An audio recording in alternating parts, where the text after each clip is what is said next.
አንዴ ታነበዋለሽ ወንድሜ አያቴ አንብበው ምን ይላል ሐዲሱ ከላይ ጀምረን እንመለከታለን I heard the prophet ነብዩ አልሰማህም አረብኛ ካላነገቡ ለሲሜን ግራንት ኢምፒስ ያላ ሰላምና በረከት በሳቸው ላይ ቻው አይዞ ችግር የለውም ልክ እንዳልከው ከፋር እንትን ሼድ ያረከውን አጥፈው ቦስ ሸፈነኛል እሺ ምን አለ ያላ ሰላም በሳቸው ላይና ነብዩ እንዲህ ሲሉ ሰምቻለሁ አለ ኦኬ whomever attributes himself in a lineage with an attribution of jahiliya then tell him to bite his father male organ ምን አለ እንዲህ ሲል የምትሰማውን ሰው ያባትን ብልት ንቀስ ብለህ ሰደበው ብልት አይደለም ያለው ቀጥታ ነው ልጠሩት የሚገባው ያባትን ብልት ንቀስ ብለህ በለው ብሎ ይናገራል እንዳለ ከዛስ do not speak figuratively በምሳሌ መልኩ እንዳርገ እንዳትናገር እኔ እንደተናገርኩት be explicit ግልጽ ሆነ በቃ በቀጥታ በለው ብሎ ይናገራል ማ የሙስሊሞች ነብይ የወንድማችን ነብይ አይታችሁታል ተሸማቀቃለህ አልኩት ተሸማቀቀ እንዳልኩትም ወጣ ምን ብሎ ቀድሞ ስላለ ነብዩ ማለቱን ስላላወቀ ቀድሞ የቪዲዮ ቤት ወሬ የመናኸሪያ ወሬ ነው ያለው እንትኑ ነብዩ ላይ ስላየው ይሄ ነው ትክክለኛው ነገር ሙስሊሞችን የሚያሸማቀቀው ይሄ ነው ቀጥሉ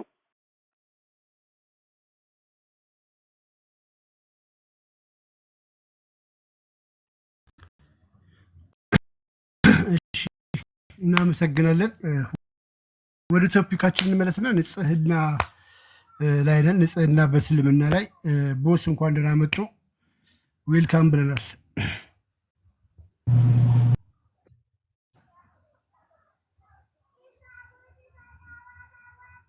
ሰላም እንዴት ናችሁ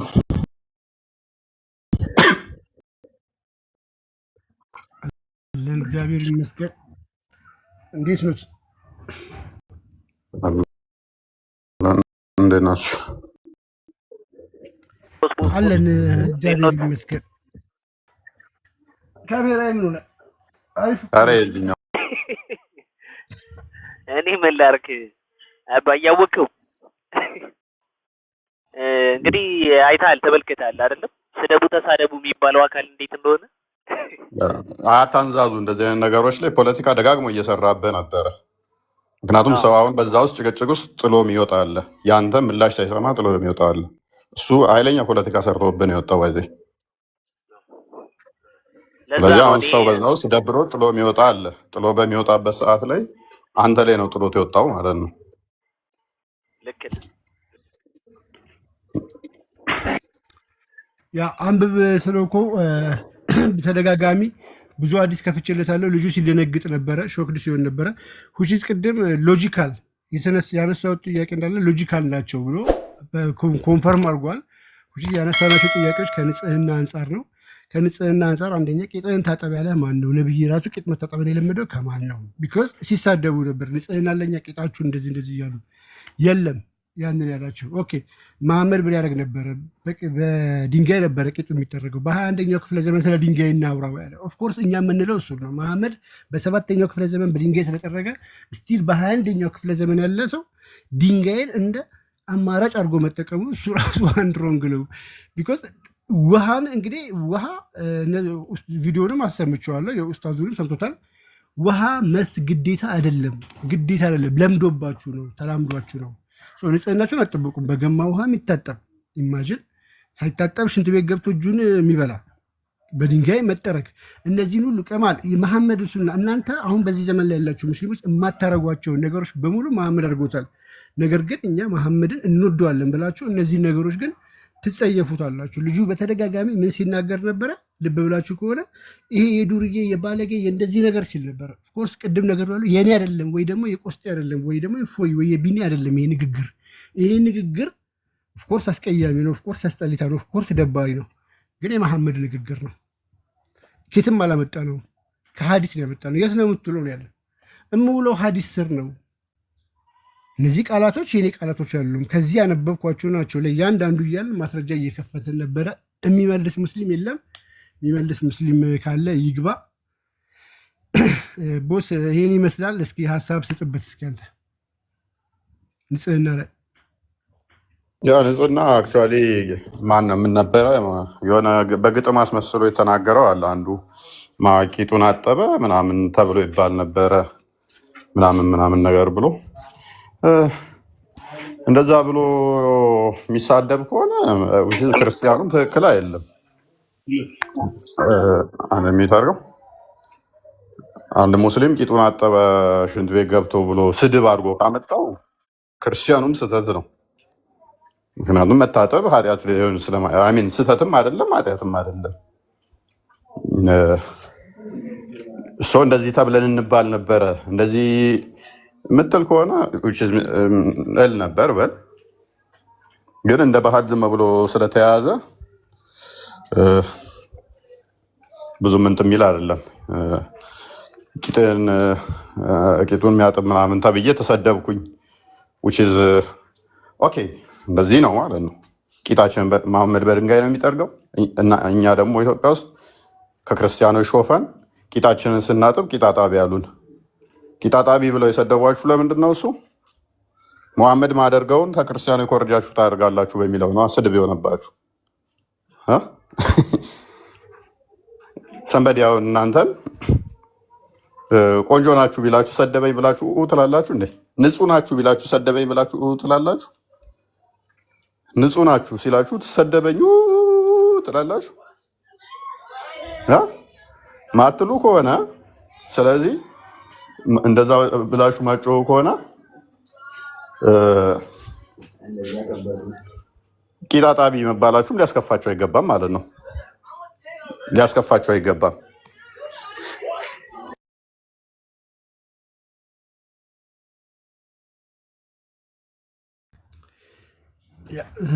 አልተመቸው መሰለኝ እስኪመጣ እና አይ ቲንክ ያው ክሊር ነው የተናገረው ነገር ያ ስድብ ሶሪ አንድ እንትን ገብቶብኝ ነው። ቂጣጣቢ ተብለን ተሰድበናል የሚለው እንረዳቸውና ቂጣጣቢ ሲባሉ ስድብ ከመሰላቸው መሐመድ ቂጡን በድንጋይ እንጂ በውሃ ስለማይታጠብ እውነት ነው ስድብ ይመስላቸዋል። ቡሃሪ 156 አንድ የክፈተው ክርስቲያን እንትና ቃል ቂጥ ማጠብ ለሙስሊሞች ስድብ ነው። ምክንያቱም መሐመድ ቂጡን ስለማይታጠብ ማለት ነው። ቂጣጣቢ ካላችኋቸው ቂጣችሁን ታጥባላችሁ ማለታችሁ ስድብ የሚመስላቸው መሐመድ ስለማይታጠብ ነው። ይሄኛ ችግር አይደለም። መታጠብ በራሱ ስድብ አይደለም፣ ንጽህና መጠበቅ ስለሆነ መታጠብ ስድብ ሊሆን አይችልም። ስድብ ነው ብለው የሚወስዱት ግን ምንድን ነው? ሙሐመድ ሳይታጠብ ሙሐመድ ቂጡን በድንጋይ እየፈተገ እኛ እንዴት ታጠብን እንባላለን? ሙሐመድ ቂጡን በድንጋይ ጠረገ እኛ አጠብን፣ ይጋጫል። ስለዚህ ስድብ ነው እያሉ ነው። ስድብ ነው እያሉ ነው። ኦኬ ሳሂህ ቡኻሪ 156 ላይ ናራይትድ አብደላ እንደተረከው the prophet went out to answer the call of nature and asked me to bring 3 stones. ሙሐመድ የሙስሊሞቹ ነቢይ የተፈጥሮ ግዴታውን ሊወጣ ወጣና 3 ድንጋዮች እንዳመጣ ላከኝ። ሂድ ድንጋይ ፈልግ ብሎ የሚልበት ምክንያት ምን ሊያደርግ ነው? ማሜ ቂጡን ሊፈትግ ነው። ከማሜ የሚወጣው ነገር ሁሉ ደግሞ ንጹህ ነው። ይሳማል፣ ፊታቸውን ይቀባቡበታል፣ ይተሻሹታል፣ ይልሱታል። እንግዲህ ማሜ 63 ዓመት ከ62 እስከ 65 ዓመት ቆይቷል። ሀዲሶቹ ስለሚጋጩ ነው 63 64 65 የሚለዋሉ። ኤኒዌይስ በዚህ ዓመት ውስጥ እንግዲህ ፐርዴ አንዳንዴ እንኳን ከአካባቢ 65 ሶሪ ኦን አቨሬጅ 63 ዓመት ቆይቷል ብንል በቀን ደግሞ አንድ ጊዜ ከአካባቢ ማሜ 61 ዓመት ደግሞ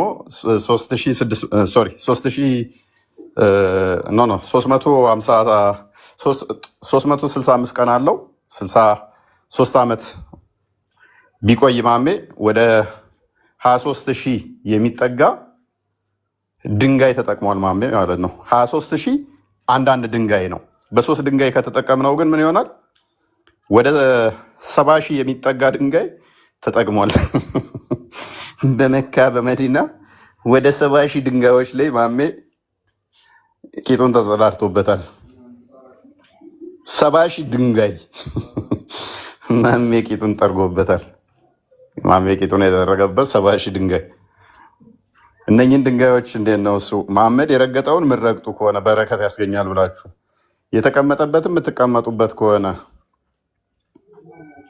ላቡን የምትቀቡን ከሆነ ምራቁን የምትጠጡ ከሆነ ለሃጩን የምትተባበሱበትና የምትጠጡት ከሆነ ደሙ የምትጠጡት ከሆነ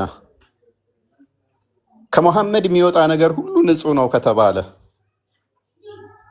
እሱ የሰገደበት ቦታ የምትሰግዱ ከሆነ በረከት ያስገኛል ብላችሁ እሱ የተቀመጠበት ቦታ የምትቀመጡ ከሆነ እንባረካለን ብላችሁ 70 ድንጋዮች እንዴት ነው እሱ ማሜ የጠረገበትስ በረከት አያስገኝም?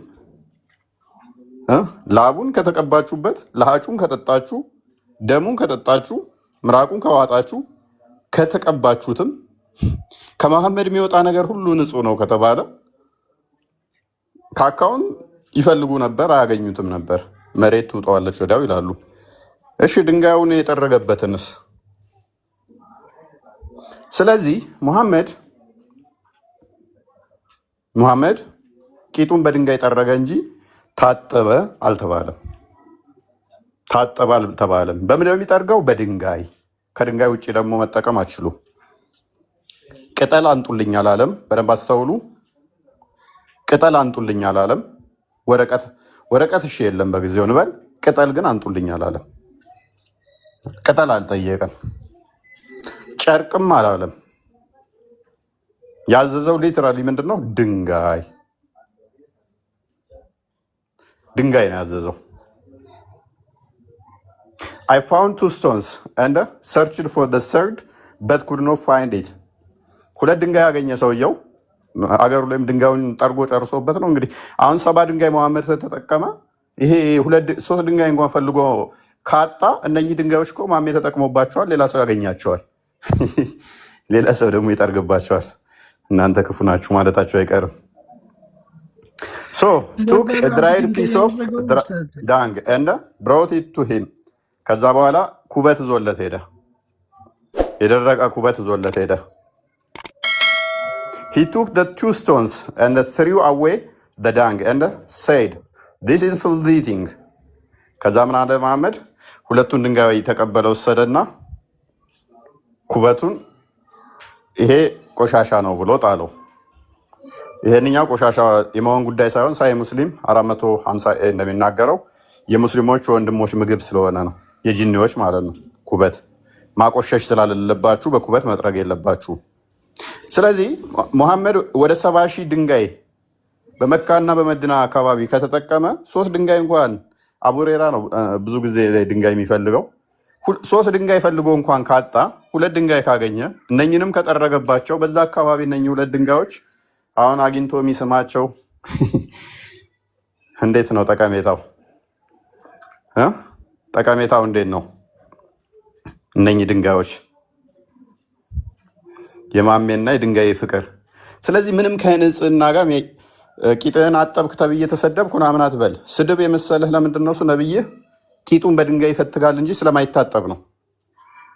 ነብይ አላስተማረህም መታጠብን። ትጥበት የተማርከው ከአይሁዶችና ከክርስቲያኖች ነው። ከክርስቲያኖችና ከአይሁዶች ከመጽሐፍ ሰዎች ነው ትጥበትን የተማራችሁት። በድንጋይ ፈትግ የሚል አይደለም አስተምሮቱ። የክርስቲያኖችና አይሁዶች ታጠቡ ነው። ታጠብ ነው። ስለዚህ ቂጥህን በድንጋይ ስፈትግ ኖረ በውሃ ስትታጠብ ከክርስቲያኖች ጋር ስትመሳሰል ክርስቲያኖች ሊያሾፉብህ ይችላሉ። ቂጥህን ማጠብ ጀመርክ፣ ምክንያቱም ከሙሐመድ የተለየህ ነህ እያሉህ ነው። ከዛ አንተ ስድብ መሰለህ። ስድብ የመሰለህ ለምንድን ነው? ነብይህ አላደረገውን ስላደረግ እኛ ስንል ስለተጋጨብህ አጀንዳውን ትዊስት አድርጎ ተሰደብኩ በሚል የቪክቲም ሜንታሊቲያችሁን እኛ ላይ እንትን ብላችሁ ከዛ ተበደል እንደዚህ ሆን ለማለት ማለት ነው። እና ይሄንኛው አንዱ እንደዚህ ነው። እዚህ ላይ ግን አቡ ሃይደር ፈትዋ ሲሰጥ አሁን የህዝብ ቁጥር ስለጨመረ በሰባተኛው ክፍለ ዘመን የነበረው የህዝብ ቁጥርና አሁን ያለው ጨምረዋል። ለዛ ነው አንድ ድንጋይ ቂድባውን ጠረጋችሁ እንደዚህ ቀየራችሁ ያለው። 70 ሺህ በጣም ብዙ እኮ ነው። 700 ሺህ ነው። ከዛ አንጻር ይሆን እንዴ ሰው 70 ሺህ ድንጋይ ከተጠቀመ አስበው። ከባድ ነው። አሁን ያለው ህዝብ ድንጋይ እንትን ሊሆን ነው፣ ዳይመንድ ሊሆን ነው ማለት ነው። ሳውዲ የተቀደሰች ሀገር ነች የምትባለው ያ ሁሉ ነገር አስቀርታ ስለያዘች እና እንደዚህ አይነት የመሳሰሉ ድንቅዬ 70 ሺህ የሚሆኑ ድንጋያት ስላሉ ነው ማለት ነው። ተረድተናል እኛ በረብ። ሰላም ብያለሁ። ዋንን ተቀበለውና ያው ትሰማለህ። ቀጥል ከእፎይ ጋር እስኪ ከእፎይ ጋር ቀጥል። እፎይ ሰላም ነው? ሰላም ነው። እንዴት ነው? እንዴት ነህ? ይመስገን። አንድ ጥያቄ ልጠይቅና ከዛ ትምላለህ። እሺ። ኢየሱስ በምንድን ነበር የሚጸዳዳው ጌጡን ካካ ካለ በኋላ? ኦኬ። ለክርስቶስ እንደዚህ አይነት ነገሮች አይነገሩም። እሱ መጸዳዳት በራሱ የኃጢአት ውጤቶች ናቸው። ማለትም ከገነት ከወጣን በኋላ የመጡ ናቸው። ከጸጋ መጓደል ጋር በተያያዘ መታመም፣ መጸዳዳት፣ መቆሸሽ የሚሉት ነገሮች የመጡት ከጸጋ መጓደል አንጻር ነው እንጂ ሰው በገነት እንኳን ሳለ እንኳን በስጋ የተገለ። ስለዚህ እንደዚህ ከሆነ ለክርስቶስ አይደለም ሌሎችም አሉ አንዳንድ ጻድቃን የበቁ የሚባሉ አይነገርላቸው። ለማርያምም አይነገርም። ለምሳሌ ጸጋ የሞላባት ስለሆነች መጸዳዳት ተብሎ አይነገርላትም። ምክንያቱም እነሱን የሚያቆሽሻቸው ስለሌለ አምላክ በምንም ተአምር በምንም ይቆሽሻል ብለን ስለማናምን እኛ መቆሸሽ ለፈጣሪ አይነገርለትም። እንደዚህ አይነት ነገርም ደግሞ አይነገርለትም። ባይሆን ግን አላህ እጁን በገማ ጭቃ አደምና ሔዋንን ከፈጠረ በኋላ በምንድን ነበር የተጸዳዳው? እሱ ሳይሆን ጥያቄ እንትኑ ለቆሽሻዋል ሳይሆን ጥያቄ እንዴት ተጸዳድተው በምንድን ነበር እንትን የሚሉት የሚጸዱት ነው። ለምሳሌ አሁን ይበላሉ፣ ይጠጣሉ። ከጠጡ በኋላ ወደ እዳሪነት ይሄዳል። አዳሪያቸውን በምንድን ነው የሚያስወግዱት ነው የኔ ጥያቄ። የኔም ጥያቄ ደግሞ ምንድን ነው አላህ በገማ ጭቃ አደምን ከፈጠረ በኋላ በሚጣበቅ ጭቃ እጁን በምንድን ነበር የሚጸዳዳው? ምክንያቱም አላህን ስለሚያቆሽሸው። እኛም ብለን እናምናለን ክርስቶስ መጸዳዳት አይነገርለትም። አያለ ካልከን ጥቅሱን አንጣ። አሁን ቻሌንጅ እንደራረጋለን። ሱራ 15:26 ክፈትልኝ። የእኛንም እንደዚህ ጥቅሱን ትጠቅስና ተጸዳዳ የሚል ታመጣለህ። አላህ ግን በምንድን ነው የተጸዳዳው? የገማ ጭቃ ካቦካ በኋላ በምንድን ነው የተጸዳዳው? መልስ እንፈልጋለን። ለእኛ ግን አይነገርም ካልኩህ አይ አለ ተጸዳዳ የሚል አለ የሚለውን ታመጣለህ። ለመጨረሻ ጊዜ ልድገምልህ። የሚበሉትን ማርያምና ኢየሱስ የሚበሉትን በምንድን ነው ተጸዳድተው በምንድን ነው ራሳቸውን የሚያጸዱት እያልኩ እየጠየቅኩ ነው። አሁን ያንን ላለመመለስ አይበሉም፣ አይጠጡም፣ አይጸዳዱም እያልክ ከምትሸፍነው መጀመሪያ የበሉትና የጠጡትን ነገር ሲጸዳዱ ነው የሚጸዳዱ እያልኩ እየነገርኩ ነው። ጆሮ አለ ወይንስ ደንቆሮ ነህ? እንዳለ አይነገርም ለነሱ እንደዚህ አይነት ነገር አዳም ፕሊስ አዳም እንኳን ለአዳምና አይምን ለማርያምና ለክርስቶስ አዳምና ሔዋንም በገነት ሳሉ ይሄ አይነገርላቸውም። ጸጋ በመጓደሉ ምክንያት ከሰውነታቸው ውስጥ ቆሻሻ ይደበቃል ነው። አይነገርም ማለት ይደበቃል። አዳምጠሽ ከሰውነት ውስጥ ቆሻሻ መውጣት የመጣው ከገነት ከወጡ በኋላ ነው ብዬ እየነገርኩ ለአዳምና ሔዋን እንኳን የለባቸውም ነበር። ጸጋቸው ከተጓደለ በኋላ የመጣ ነው ብዬ ከነገርኩ በኋላ ምድር ላይ እያለስ ጸጋ መጓደል ክርስቶስ የጸጋ ባለቤት እንጂ ጸጋ የሚሰጥ እንጂ ጸጋ ተጓድሎበት ከሱ ቆሻሻ የሚወጣ ምናምን አይደለም። አለ ካልክ አሁን ማስረጃ ጥቅስ ይወጣቸው ነበር። ጥቅስ አንጣ። አላህ ጋር ሄደህ ትበላለህ፣ ትጠጣለህ፣ ሄደህ ታራበታለህ። አላህ ጋር ማለት ነው። አራጋ የበሉ እየጠጡ ነበር አይደል? እዚህ ጋር ይጸዳዳሉ ይጸዳዱ ነው። ይሄ ነው የኔ ጥያቄ። ምድር ላይ ሄደህ ትበላለህ ትጠጣለህ ገነት ውስጥ። ስለዚህ አላህ ፊት ትጸዳዳለህ ማለት ነው። ትጠይቀኛለህ። አንዴ ያንተ መልሰውና የኔን ትጠይቀኛለህ። እኔ እየጠየቅኩ ያለሁት ምድር ላይ ያሉ ሲበሉ ነበር ሲጠጡ ነበር። ያንን የሚጸዳዱትን ነገር በምን ነበር የሚጸዳዱት? ደንቆሮ ነው ልጁ። ወደዛ ሸኘው። አላህ ጋር ሄደህ ትበላለህ ትጠጣለህ። የሚጸዳዱት በልብሳቸው ነው በእጃቸው እያልኩ ነው። ፕሊስ አዳምጥ። ሻውንም ደግመህ ሚዩት አድርግና አዳምጥ። ተራ በተራ እንትን በል ቦስ እንትን ልሰጥ ብዬ እንትን በል ፎሎ አድርጌ እና ማስረጃ ጥቅስ ጥቀስ። ማስረጃ ፕሊስ አንዴ ጥቅስ ጥቀስ። ክርስቶስ የቆሸሹትም የሚያነጻ ራሱ የሚያነጻ እንጂ መንጻት የሚጠበቅበት የሚያስፈልገው አይደለም። የቆሸሹትን የሚያነጻ ነው። ለምሳሌ ያችን ሴት ታስታውሳላችሁ። ደም ይፈሳት ስትነካው እንኳን ደሟ ጸጥ አለ፣ ነጻች። የቆሸሹትን እንኳን የሚያነጻ እንጂ እሱ ማንጫ የሚያስፈልገው አካል አይደለም። ስለዚህ የሆነ ቆሽሾ የሚነጻበት የሚያስፈልገው አካል አይደለም። ማስረጃ ካለህ ግን ጥቅስ ጥቀስ። አላህ እንደ ቆሸሸ ግን ላሳየህ። ሰውንም ከሚጸለጨል ሸክላ ምድር ላይ ከበሉ ከጠጡ በኋላ በምን የሚጸል ሚታርግ ሰውን ከሚቀጨለጨል ሸክላ ፕሊስ ሚታርግ ሰውን ከሚቀጨለጨል አሶር ሸኘው አሊያም ወደ ላይ ተስተኛ ሸኘው። ሰው እንዴት ደንቆሮ ይሆናል? ከሰውነት መውጣት ቆሻሻ ሊነቀደምጥሽ ከሰውነት ውስጥ ቆሻሻ መውጣት የሚነገረው ከጸጋ መጓደል ጋር አንድ የተያያዘ ነው። ስለዚህ ማርያምም የጸጋ ሙላት ያላት ናት። ስለዚህ ከእሷ ውስጥ ሰውነቷ ቆሻሻ ወጣ ምናምን ተብሎ አይነገርም፣ የለባትም እያልኩት በምንድን ነው የምትጸዳዳው ይለኛል። ካላይ ባሰ ጭንቅላት አልባል ከእናንተ አይ ተጸዳዳሽ እንደዚህ ካካሉ ምናምን የሚል ማስረጃ የለህም። በሌለበት ላይ ክሌም አድርገህ በምንድን ነው ይለኛል። በሌለበት ላይ ያለ አስመስሎ ክሌም አደረገና ከዛ በኋላ ማስረጃ ይጠይቀኛል። የለም እያልኩት ማለት ነው። እኔ ግን እናንተ ጋር ልስጥህ። አላህ በእናንተ ጋር ሲሆን ገነት ውስጥ ትበላላችሁ ትጠጣላችሁ። ስለዚህ አላህ ፊት ካካትላላችሁ። ስለዚህ አላህ ሽንት ቤት ነው ማለት ነው። አላህ ሽንት ቤት ነው። ሽንት ቤት አይገባም የምትሉ አላህ ጋር ትበላላችሁ ትጠጣላችሁ ካካትሉበታላችሁ ማለት ነው። ኤኒዌይስ ሰውንም ከሚጨለጨል ሸክላ ከሚገማ ጥቁር ጭቃ በእርግጥ ፈጠር ነው። ማነው ይህንን የፈጠረው? አላህ። ከምን ከሚጨለጨል ሸክላ ከሚገማ ጥቁር ጭቃ በእርግጥ ፈጠር ነው። ሱራ 75 ነው የከፈተው። አላህ እንዴት ነው የፈጠረው? በምን ነው የፈጠረው?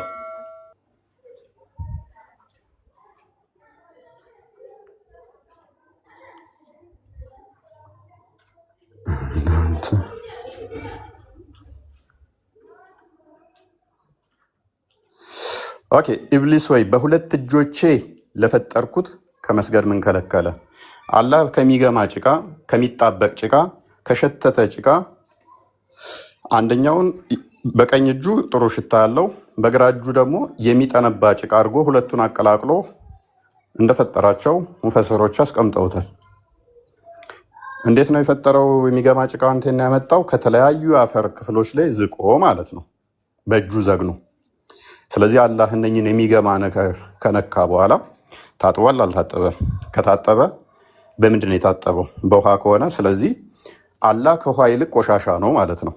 ውሃ ንጹህ ሆኖ አላህ ቆሻሻ ሆኖ ውሃው ተሽሎ አላህን አንጽቶት ማለት ነው። እኛ እንደዛ እናምንም። ፈጣሪን ምንም ያቆሸሸው ነገር የለም። የቆሸሸው የሚያነጻ እንጂ እሱ ቆሽሾ ማንጻት የሚያስፈልገው አይደለም። ለክርስቶስ የፀጉር ማደግ መቆረጥ፣ ጠፍር ማደግ መቆረጥ፣ ከሰውነት ቆሻሻ መውጣት ምናምን እንደዚህ ቆሻሻ ለሱ አይነገርለትም።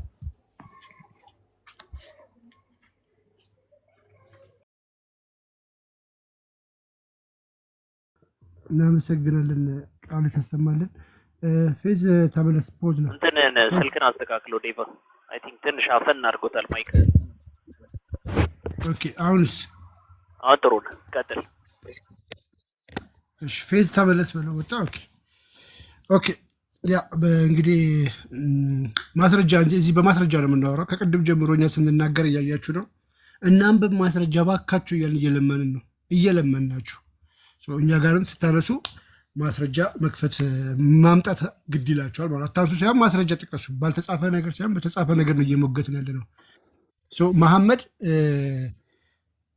ንጽህና ከክርስቲያን የተማራችሁት ወይ ደግሞ መሐመድ ቂጡን በድንጋይ ይጠርግ ነበር ስንል ሐዲስ ከፍተን ነው ከኪሳችን አይደለም።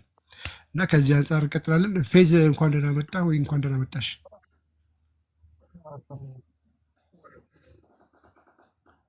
ገብቶ ምንድነው ፖዝ የሚሆነው? እኔ ጋር ብቻ ነው ቀይ አብርቶበታል። አይ ቲንክ ኔትወርክ እያስተካከለ መሰለኝ። ፌዝ አለ ሸኞ በቃ ፖዝ በጣም አበዛና ኔትወርክ አስተካክል ይምጣ። ቤታችን አደጋ ላይ ነው።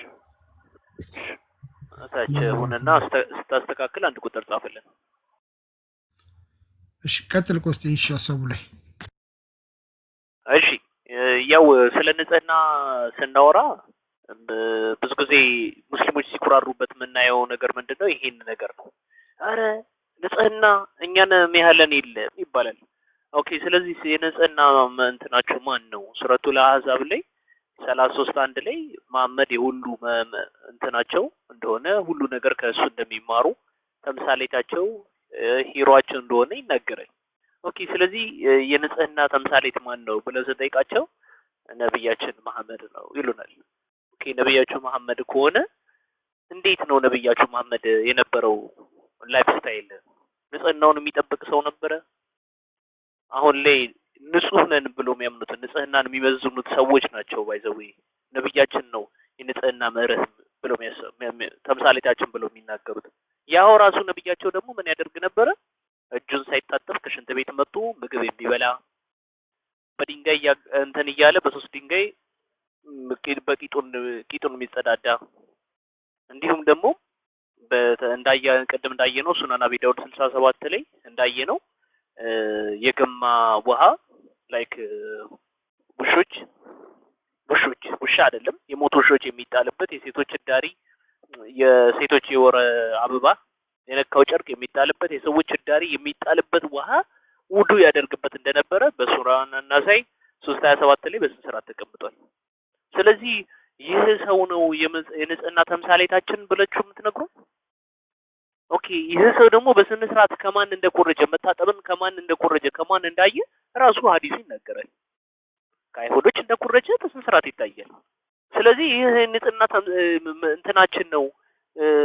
ይሄን ተምሳሌት የምናደርገው መሐመድን ነው የምትሉት አካል ራሱ መሐመድ ምሳሌ ያደረገው ማንን ነው?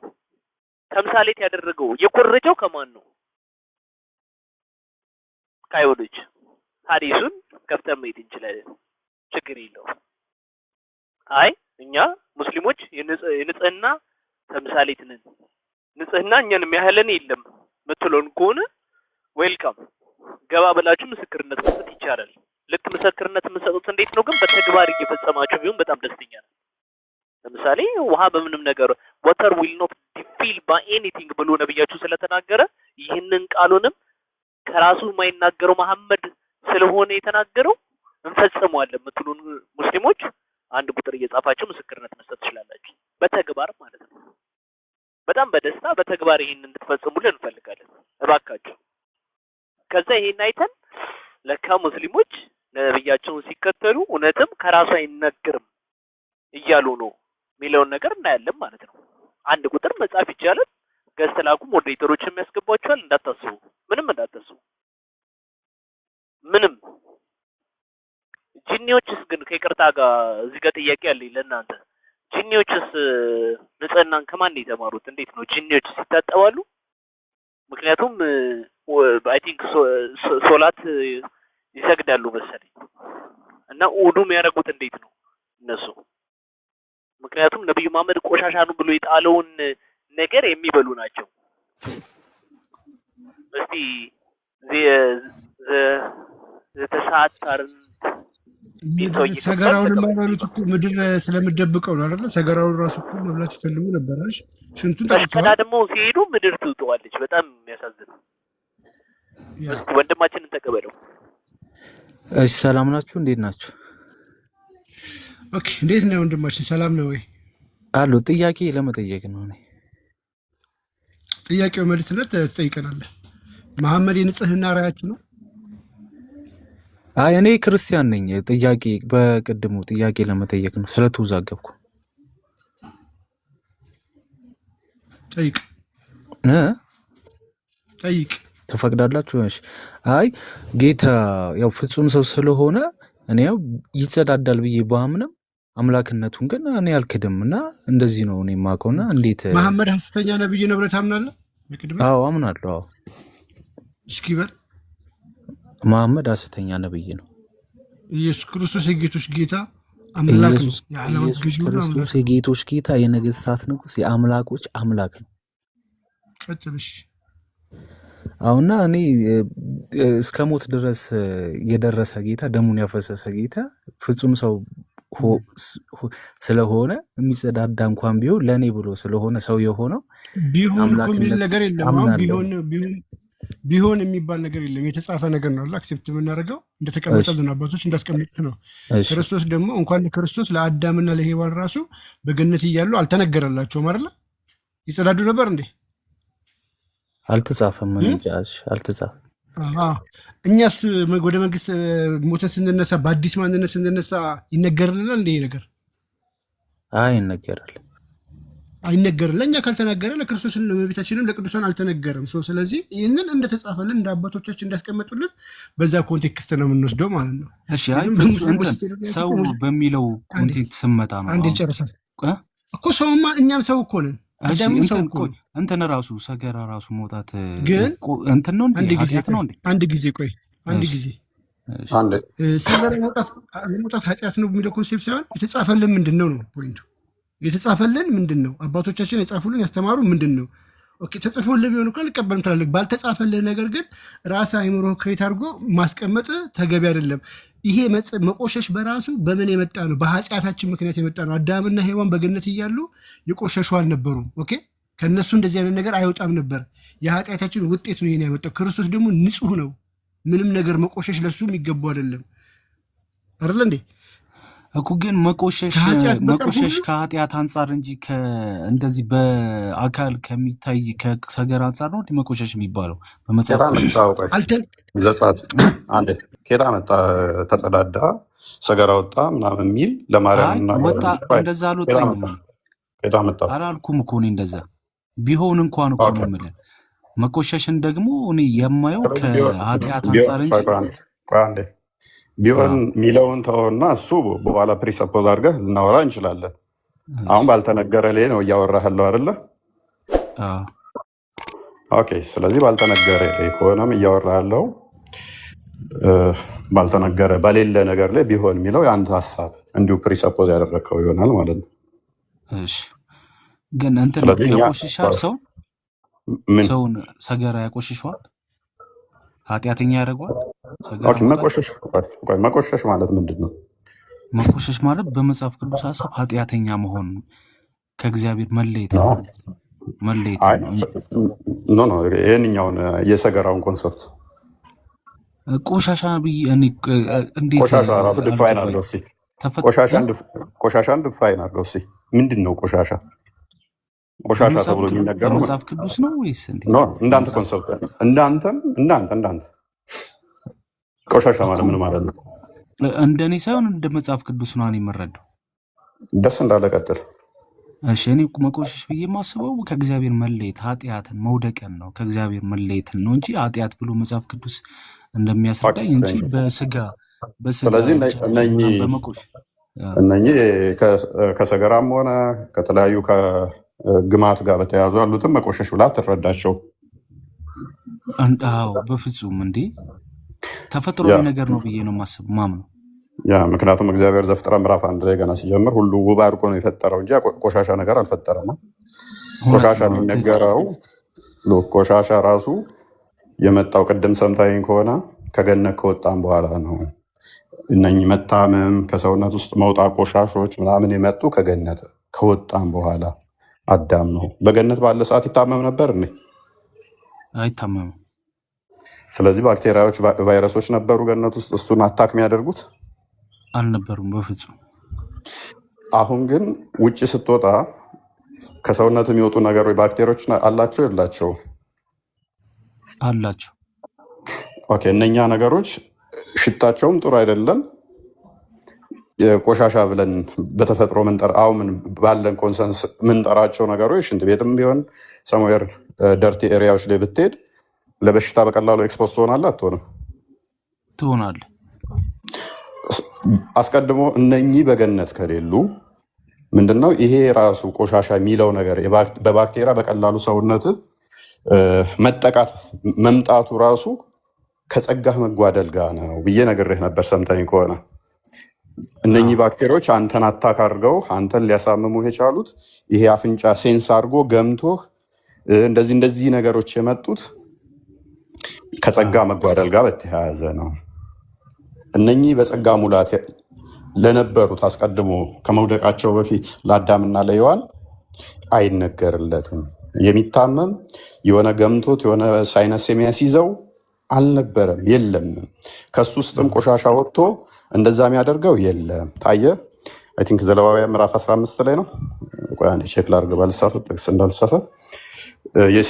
ሴቶችና ወንዶች ከሰውነታቸው ፈሳሽ ሲወጣ ምን ያህል ቀን መቀመጥ እንዳለባቸው ያስቀምጠዋል። አይተህ ከሆነ ዘሌዋውያን ምዕራፍ 15 ላይ ከሰውነታችሁ ፈሳሽ ቢወጣ እንደዚህ ቢሆን እያለ ይሄን ያህል ቀን ድረስ ትረክሳላችሁ፣ ይሄን ያህል ቀን ድረስ ትረክሳላችሁ እያለ እያስቀመጠው ነበር አይደለ? ከቁጥር 1 እስከ 15 አካባቢ ስለ ወንዱ ከሰውነቱ ፈሳሽ ቢወጣ እስከ የተቀመጠበትም ሌላ ሰው ቢቀመጥበት ይረክሳል፣ እሱም የረከሰ ይሆናል፣ እስከ ማታ ይታጠብ። ከ15 እስከ 19 አካባቢ ደግሞ የወንዱንና የሴቷን ከሰውነታቸው ፈሳሽ ቢወጣ እንደዚህ እስከሚታጠቡ የረከሱ ይሆናሉ እያለ ያስቀምጠዋል። ወደ ቤተ መቅደስም እንዳይገቡ ያንን ያስቀምጠዋል። ከ20 አካባቢ እስከ 30 አካባቢ ደግሞ የሴቷን ነጥሎ ያስቀምጠዋል። ሴቷ ከሰውነቷ ፈሳሽ ቢወጣ እንደዚህ እስከዚህ የረከሰች ትሆናለች። ከዛ በኋላ እንትኑን ያመጣዋል ወደ ቤተ መቅደስ። ሁለት ዋኖስ እንደዚህ ይዘው ይምጡ፣ ከዛ እንደሚቀደሱ ያስቀምጠዋል አይደለ? ስለዚህ ይሄ ስርዓት የተሰጣቸው መቼ ነው? ከገነት ውስጥ እያሉ ነው? ከገነት ወጥተው? ትክክል። የሆነ የገባኝ ነገር አለ ከነገርከኝ ነገር አንጻር። ከገነት ወጥተው ነው? ገነት ውስጥ ነው። ትረክሳላችሁ አልረክሱም ከሰውነታችሁ ሲወጣ ይሄ ተብሎ የተሰጣቸው ስርዓት መቼ ነው? ከገነት ከወጡ በኋላ። ኦኬ። በገነት ውስጥ ይሄ ነገርም የለባቸውም፣ ይሄ ነገርም ያረክሳቸውም አልነበረም። አንድም ይሄንኛው ከዛ ለምን መጣ? ቅድም እንዳልኩ ከጸጋ መጓደል ጋር አንድ የመጣ ነው። አንድም ደግሞ ይሄ ስርዓት የተሰራበት ምክንያት ከዛሬ 5000 ምናምን አካባቢ ላይ እንግዲህ ኢማጅን ማድረግ ነው። የጤና መድን ምን ያህል ነው ያለው? የጤና ሆስፒታሎች ማሰብ ነው። የዛሬ 5000 ተውና የዛሬ 50 ዓመት ኢትዮጵያ ላይ እንኳን ያለውን ሁኔታ እናውቀዋለን። ስለዚህ እግዚአብሔር ለህዝቡ ይጠነቀቃል። ከሰውነታችን የሚወጣው ቅድም ምን ተስማምተናል? ባክቴሪያዎች የያዘ ነው። በቀላሉ ኤክስፖዝ ከሆነ ለዛ ነገር ከተጋለጥክ በሽታ ሊያስተላልፍብህ ይችላል አይደለ? ስለዚህ ያ አንተ ደግሞ ያ በሽታ ለሌላው ልታስተላልፍ ትችላለህ አይደለ? ስለዚህ ከአንተ የሚወጣ ቆሻሻ ላይ ያንኛው ሌላኛው ቢነካው ሌላኛው ምንትን ቢል ይታጠብ ንጹህ እስኪሆን እስከ ማታ ግን ይረክሳል ተብሎ የተነገረለት፣ ያኛው ደግሞ አንዴ ከተበከለ ወረርሽኝ ከመጣ ዘሆል ነው የሚያልቁት። እግዚአብሔር ደግሞ እስራኤሎችንም ከግብፅ ሲያወጣቸው ግብፆችን በመቅሰፍት ነበር ደጋግሞ መቷቸዋል። አልለቅም ሲል ፈርዖን እስራኤሎችን እንደዚህ አይነት ወረርሽኝ አንድም እንዳይመጣ ምን አድርጓቸው ይህን እስራኤሎችን ለመጠበቅ ይህንን ስራ ሰጥቷቸዋል። አንድም ይሄ ነው። አንድም ደግሞ ይሄ አሁን መርከሱ ብዙ ጊዜ ካየኸው ሴቶቹ ከሰውነታቸው የሚወጣው እንደዚህ እስከ 7 ቀን ድረስ ንጹህ እስኪሆኑ ድረስ እንደዚህ ብሎ ያስቀምጠውና ሐዲስ ኪዳን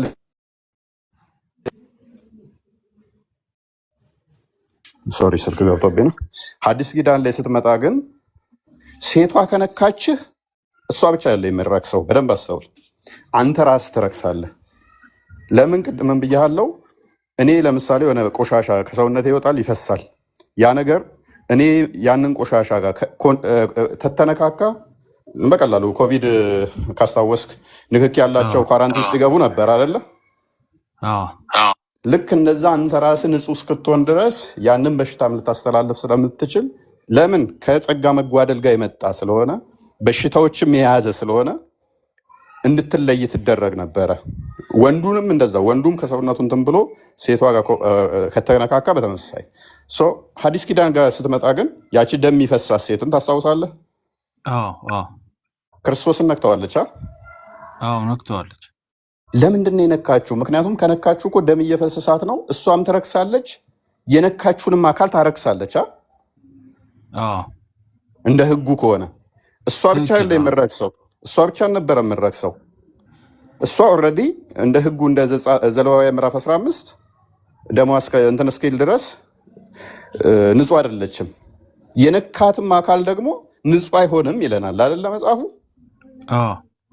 ኦኬ ክርስቶስን ተጋፍታ በዛ ሁሉ መንገድ ግፊያ ውስጥ ግን ለምንድን ነው እሱ ለመንካት እንዴት ድፍረቱንስ ወኔውን ሳገኘች? ይህንን ህግ እያወቀች ራሷ መርከሷ ሳያንስ እሱን የምታረክስ ከሆነ እንዴት ልነካው ቻለች? እንደሚፈውሳት ታውቃለች፣ እንደሚያድናት ታውቃለች አይደለ?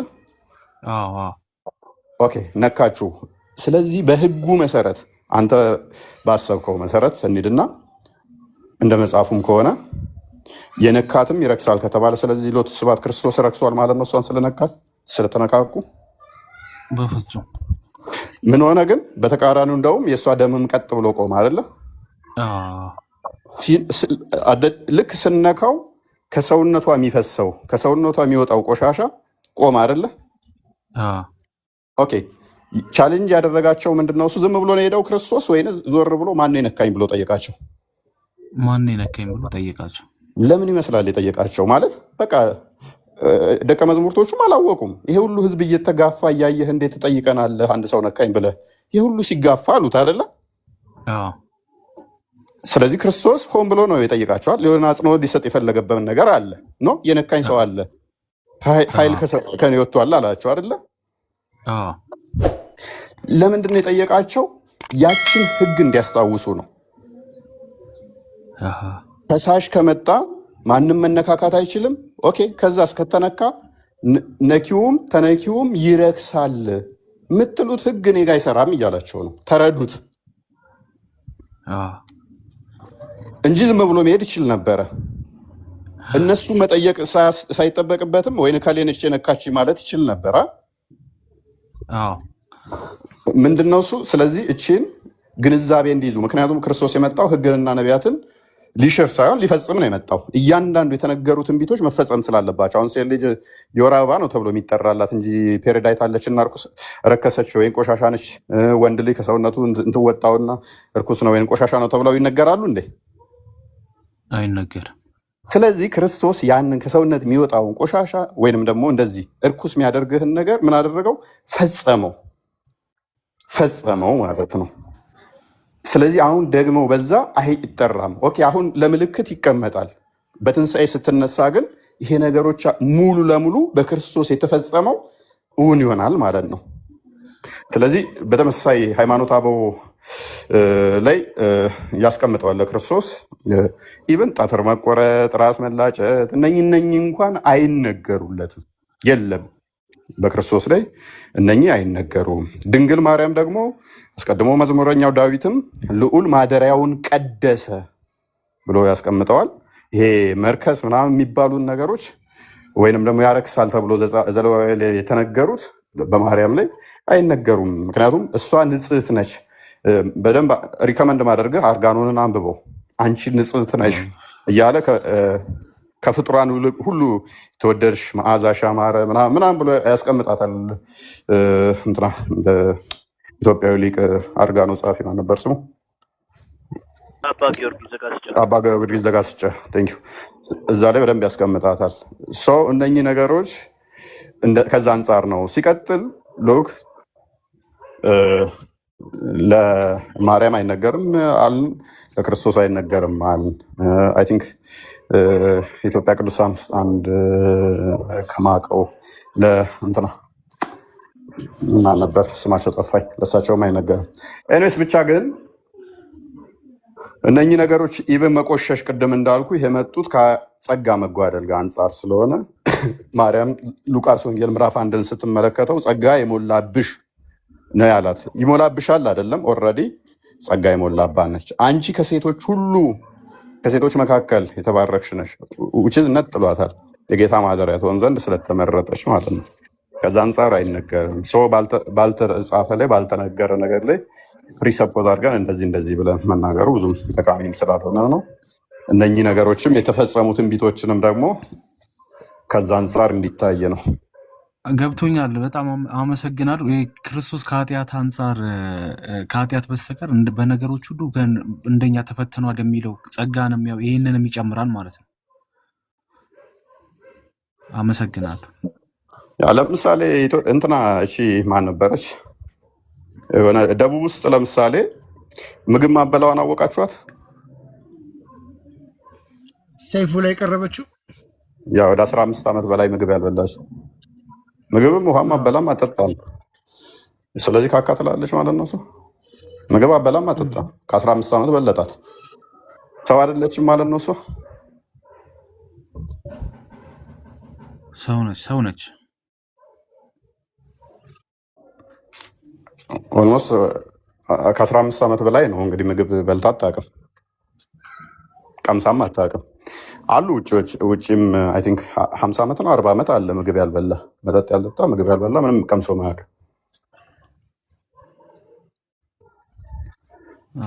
ክርስቶስ ግን ይበላ ነበር አይደለ ወንድሜ? ይቅርታ የሰው ልጅ እየበላ እየጠጣ መጣ ብሎ ያለው ለዛ ነው። እናንተም ስለዚህ ጸጋን ይጨምራል ማለት ነው። አመሰግናለሁ። ይህንንም ይጨምራል ማለት ነው።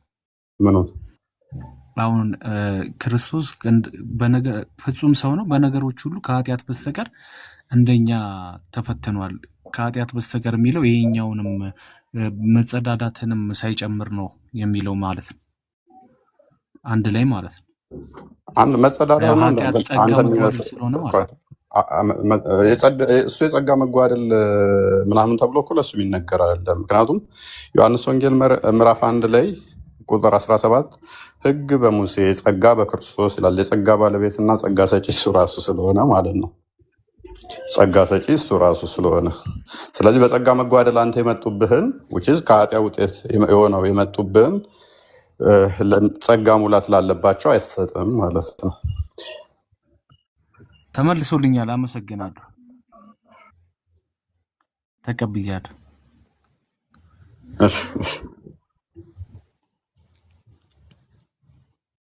እሺ እናመሰግናለን ወንድማችን። ወደ ርዕሱ እንመለሳለን። በንጽህና ጉዳይ ንጽህና እና እስልምና የሚለውን ነገር በደንብ እያየን እየተመለከትን ነበር። በመሀል እፎይ አንድ ጥያቄ አንስቶ ነበረ። ምን የሚል ጥያቄ አንስቶ ነበረ? እንግዲህ አደም በምን እንደተፈጠረ ስንመለከት መጽሐፉን በገማ ጭቃ ከሚጭለቀለቅ ጭቃ እንደፈጠረው ይነግረናል። ከዛ በምን አይነት መልኩ ፈጠረው የሚለውን ነገር ደግሞ ስንመለከት እንደገና ምን እንመለከታለን? በእጁ እንደፈጠረው በሁለት እጆቼ ፈጠርኩት ብሎ ይነገራል። በመሀል ምን አይነት ጥያቄ ያስነሳል? ይሄ የግማው የሚጨለቀለቀው የሚጣበቀው ጭቃ አላህ ተነካክቶታል በእጁ። ምክንያቱም በሁለት እጆቼ ፈጠርኩት ብሎ ነው የሚናገረው። ስለዚህ አላህ ታጥቧል ከዛ በኋላ እንዴት ነው? ይሄንንም እንደ ንጽህና ብትመልሱልን ኡስታዞች ደስ ይሉናል። ኢቲኤስ አለ ብትመልስልን አንተ። አለው ክርስቲያን ነኝ። ክርስቲያን አይ ለሐሳቡ መጀመሪያ ለጠየቀው መልስም ማለት መልስ ባይሆን ግን እዚህ ዓለም ያለንም ንጹህ መሆን እንደምንችል ላወራ ፈልጌ ነበርና ለዛ ነው። ኦኬ ስለወረደ ወንድማችን ስለተባጀ እናመሰግናለን። ቴንክ ዩ ቃለት ያሰማለን። እሺ ሙስሊሞች ነገሮች መልሱልን። ቶፒኩ ላይ እንትን እንበልና ሙስሊሞች ብቻ ላኩ። አይ ቲንክ እዚህ ጉዳይ ላይ ከበቂ በላይ መልስ ተሰጥቶበታል። አሁን በቂ ነው ብዬ አስባለሁ። ምንም ያስተጋግበን ጉዳይ የለም። ሙስሊሞች ላኩና ቶፒኩ ላይ ብቻ ቆይ። ሙስሊሞችን አስገቡሽም ዲሬተሮች።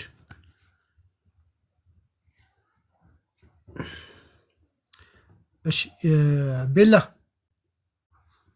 አለሽ ወይ ዲቫሎ? እሺ እንዴት ነሽ? ደህና ነሽ ወይ? እስልምና ሴት ልጅ ጨብጦ ይቆሽሻል። አንድ ሰው ማለት ንጹህ ነው፣ ሰላት ሊሰግድ ሁሉ ካረገ በኋላ ሴት ልጅ ጨብጦ ይቆሽሻል። ያንን የቆሸሸውን ደግሞ በአፈር ያጸዳል። ይህን ምን ትያለሽ? ሂጂበት እስኪ።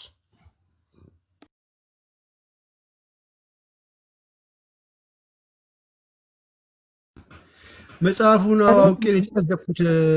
እንትኑን ኮፒራይት ብሎ እንትን ስላለብኝ ነው። ቅድም ቀጥይ። እሺ ኦኬ። የሚመልስ ሙስሊም ካለ ይግባ። ጥያቄያችን ምንድን ነው? አንድ ሰው በተለያዩ ነገሮች ማለትም እንግዲህ ከቅድም ጀምሮ እነ ቢኒም ሲያወሩበት የነበረ ሀዲስ አይታችኋል።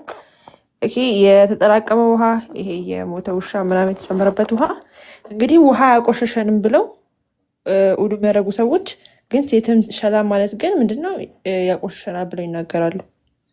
ስለዚህ ኢቭን ራሱ ለሴት ልጅ ያላቸውን ሪስፔክት ነው የምንመለከተው በዚህ ላይ። በነገራችን ላይ ለሴት ልጅ ያላቸውን ሪስፔክት ማለት ነው። አለ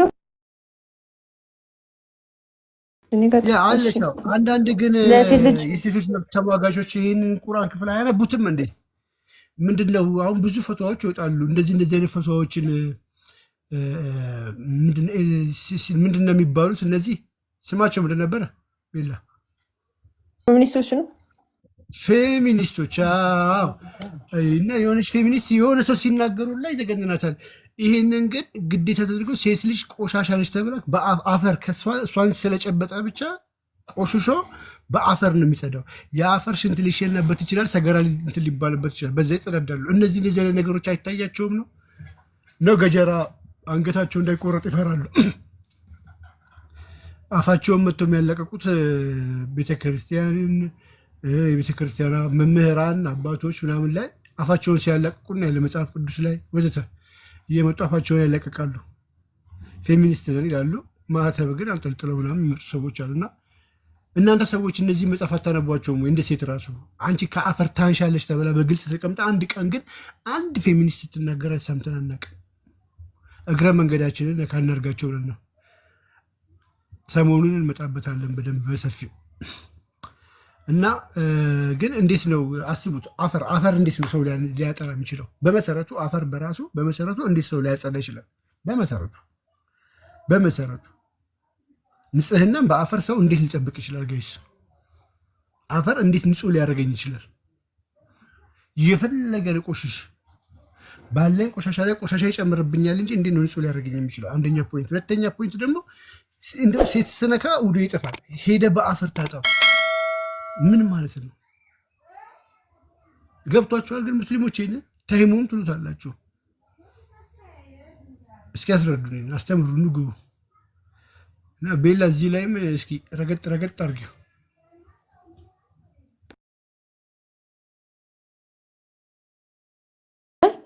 በሌላ ጊዜ በደንብ በሰፊው እንገባበታለን። ያልከው እውነትን ነው ዴቫ፣ ይሻላል። ምክንያቱም አንዳንድ ጊዜ የሴት ልጆች መብት ተሟጋች ነን የሚሉት ኮምፔር ሲደረግ ሴት ልጅ ክርስትና አከበራትም ለማለት ይሁንና አንዳንድ መጽሐፍ ቅዱስ እንደዚህ ኦፕረስት አድርጓታ ሴትን ይላሉና ቁርአንን ወይ ማንበብ ፈርተዋል ወይ ደግሞ አንብበውት አፍረውበት አይ በቃ ይሄ ነገር ከተናገርን ደግሞ የሚከተላቸውን ኮንሲኮንስ ፈርተው ሊሆን ይችላል እንጂ ቁርአንን አንብቦ አንድ ሰው ሴት ልጅ ተከብራለች ሊል አይችልም። ደፍሮ መናገርም አይችልም። ደፍሮ መናገር አይችልም ማለት ነው። ተላላኪ ቢሆንስ በምን እናውቃለን? ያ ሊሆን ይችላሉ። ሲጀመር ነገር ቁቁጭ ደፍሮ እስልምና መናገር አይችሉም። ደፍረው እስልምና ሁልጊዜ የሚናገሩ ምንድነው ክርስትና ላይ ነው። እና ወደዚህኛው ወደ ርዕሱ ስንመለስ ምንድነው እንግዲህ የሰው ልጅን ሴትን ልጅ ውዱ ታጠፋለች ነው የሚሉት። ግን ውዱ ማያጠፋው ምንድነው? ለምሳሌ ንጽህና ለመጠበቅ ከሆነ በአፈር ንጽህናን ይጠብቃሉ። በአፈር ንጽህናን ይጠብቃሉ። በገማ ውሃ እየተጣጠቡ ምናምን ነገር በዛ ንጽህናቸውን ይጠብቃሉ። ከዛ ግን ያነሰችው ማና ሴት ልጅ ነች። ሴት ልጅ ግን ውዱን ታጠፋለች። ስለዚህ እንደውም ሴቶች ካላችሁ እንደውም ገብታችሁ ብትመልሱልን ይሻላል። ይህን እንዴት ነው የምትረዱት? እንዴት ነው የምታዩት? ኦኬ ይሄን እንዴት ከትርዶም አንድ ሙስሊም እንደምትላችሁ ትታየኛለች። አንድ ሙስሊም እህታችን አለች። እሷን ብታወሪያት ደስ ይለኛል። እስቲ ነይ ግቢ እህታችን፣ ነይ ግቢ እህታችን።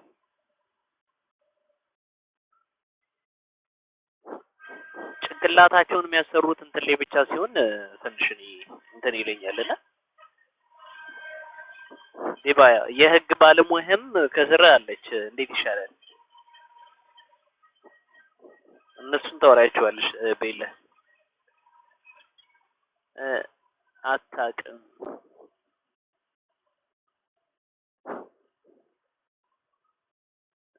ምን አልሽኝ? የተሳይ እጇን ሳትታጠብ ከመጸዳጃ ቤት ወጥታ ትበላለች። የህግ ባለሙያ ትላለች። የህግ ባለሙያ እኔ ግን ይሄን እሱን ነገር አውርታችሁ ነበረ? እንዴት አይነት እኔ እንጃ አላስታውስም። አላሁ አለም እንዴ ማለት ያው እንግዲህ የአእምሮ ጎዶሎ ስትባል አሚን ብለህ ከተቀበልክ ይህንን አትቀበልም ብለህ ታምናለህ? አዎ ነኝ እኮ አለች። እንዴ ከዚህ በፊት አታስታውሱም እንዴ? አንድ ጊዜ ዶክተር አስገብተን ስንጠይቅ ስለ ግርዛት ምናምን ነገር ስንጠይቅ ታስታውሳለህ ዴቫ? አይ ይሄ ነገርማ ስህተት ነው በጭራሽ ሴት ልጅ መገረዝ የለባትም ማለት ኦኬ እሺ ዝንብስ ምናምን ሲባል ኧረ በጭራሽ እንዴ ዝንብ እኮ ባክቴሪያ ናት። አዲሱ ላይ አለ ሲባል ነብያችን ከራሳቸው አይናገሩ የሆነ ትክክል የሆነ ነገር ቢሆን ነው እንጂ አለ። የሰባት ምናምን ዓመት እንትን ዲግሪውን በር ላይ ነው ያስቀመጠው። በቃ እስልምናው ስላለ ማለት ነው። ያውቀዋል እኮ ጭንቅላቱ እኮ ኢት ሜክ ኖ ሴንስ። በቃ ራሳቸውን እንትን ለማለት እኮ በየኢንተርኔቱ ፌክ ጽሁፍ ራሱ ይለቃሉ። ታውቃላችሁ? አስጠንተ እንደዚህ ተጠንቶ ሳይንስ አጥንቶ እያሉ በቃ ስለሚጨነቁ ማለት ነው። የትኛውም ሳይንስ እመኑኝ፣ በዓለም አቀፍ በሄዳችሁ WHO ላይ ገብታችሁ ማየት ትችላላችሁ። ዝንብ ጋይስ፣ ዝንብ ወተታችሁ ውስጥ ገብቶ እንዲህ ደፍቃችሁ ጠጡ አይላችሁ፣ ደፍቃችሁ ጠጡ አይላችሁ በተአምር። ኦኬ ማንኛውም ነፍሳት አንቲባዮቲክ እና በእንትን ጀርም ሲኖረው ደግሞ የጀርሙ መከላከያ መድኃኒት አለው።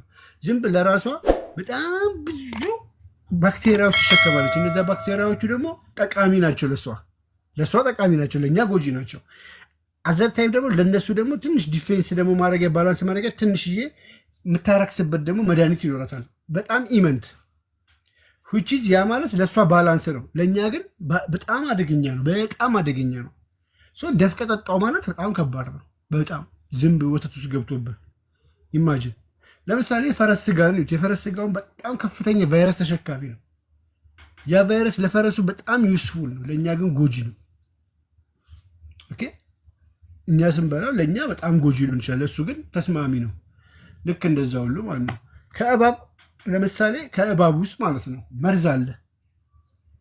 መርዙ ለእባቡ በጣም ቤስት ነገር ነው። እኛም እኮ ከእባቡ መርዝ መድኃኒት እናገኛለን፣ ግን ባላንስ አለ። ዝንቧ ግን ከዝንብ ውስጥ ግን ምንድን ነው የምናገኘው? ደፍቀን መጠጣቱ ዋት ዘ ቤኔፊት? ሞት። የትኛውም ዓለም ጤና ይመክራቸው። ሙስሊሞች ግን ዶክተር ሆነ ኒቃብ ለብሳ ይሄን ስታራግብ አይቻልም። ደንግጫለሁ እኔ። ይህን ለህዝብ ማስተማር ነው፣ ከባድ ነው፣ ከባድ ነው። ይህንን እንደ መንግስት እንዴት ዝም እንዳለ፣ ጤና ቢሮ እንዴት ዝም እንዳለ፣ እንዴት ዝም ይላል ጤና ቢሮ? ይሄ ሪዛልት በWHO የጸደቀ ነው። ህዝቡ ወተት ሲገባበት ደፍቀ ጠጣ ተብሏል። ጥናት ውስጥ እንደዛ ነው የሚለው። ደፍቃችሁ ጠጡ ይላል ጥናቱ፣ ይመክራል። አይደል መሐመድ እንዲህ ደፍቃችሁ ጠጡስ ብሏል። እና ማን ጥናቱን ያስጠናው ሲባል የፓኪስታን መንግስት፣ አሜሪካ ነገር ባጀቱ መድቡ በጣም ብዙ $። የፓኪስታን መንግስት አስባችሁታል? የኤችአይቪ ስንት አይነት መድኃኒት ስንት በሽታ አገር ውስጥ እያለው አሜሪካ ድረስ $1 መድቦ ሲያስጠና እና ያስቃል። አረብ እንደዛ ነው ነበር ነው አርሳችሁ? አዎ እኮ አልጸደቀም እኮ ለዞም አላየው አልጸደቀም። ያ እንትን ብሎ የራሳቸውን ምርምር አድርገዋል። ኦኬ እሺ፣ ያ ምርምር ደግሞ በሌላ አካል መረጋገጥ የለበትም እንዴ? ደብሊውኤችኦ አላጸደቀውም በመጀመሪያ ደረጃ። ሁለተኛ ምርምሩ ውጤቱ ራሱ የሚለው በሆነ ክንፏ ላይ የተወሰነ እንትን አላት፣ መድኃኒትነት አላት በሆነ ክንፏ ላይ አብሶሉትሊ። ግን በአንዱ ደግሞ በጣም ኦቨር የሆነ ምን አላት ምንድን ነው የሚባል ባክቴሪያ ቆሻሻዎችን ተሸካሚ ነች። በጣም መርዛማ ናት። ሀዲሱ ምንድን ነው የሚለው? ደፍቃችሁ ጠጡት። ይህን ደፍቆ መጠጣት ተገቢ ነው ወይ ሲባል በጣም ሮንግ ነው። ጥናቱ ራሱ አይደግፍም። በራሳቸው ተጠኑ ጥናቱ ራሱ ደፍቆ መጠጣቱን አይደግፍም። ምን አለ መሰላችሁ? አሁን ስለ ኢምብሪዮሎጂ ያወራል። አሁን ቁርአን ስለ ኢምብሪዮሎጂ መሐመድ የሰማውን ይናገራል። የሰው ልጅን እንደዚህ የረጋ ደም አረግነው፣ አጥንት አረግነው፣ ፍትወት አረግነው ምናምን ይላል። የእነ አርስቶትል ፍልስፍና ከመሐመድ በፊት ይህንን አይነት አመለካከት ያላቸው ሰዎች አሉ። ያንን የሰማውን ነገር ይናገራል። ስለዚህ ኤቭሪ ነገር የሰማውን ይናገራል። ያ ማለት መሐመድ ትክክል ነው ማለት አይደለም።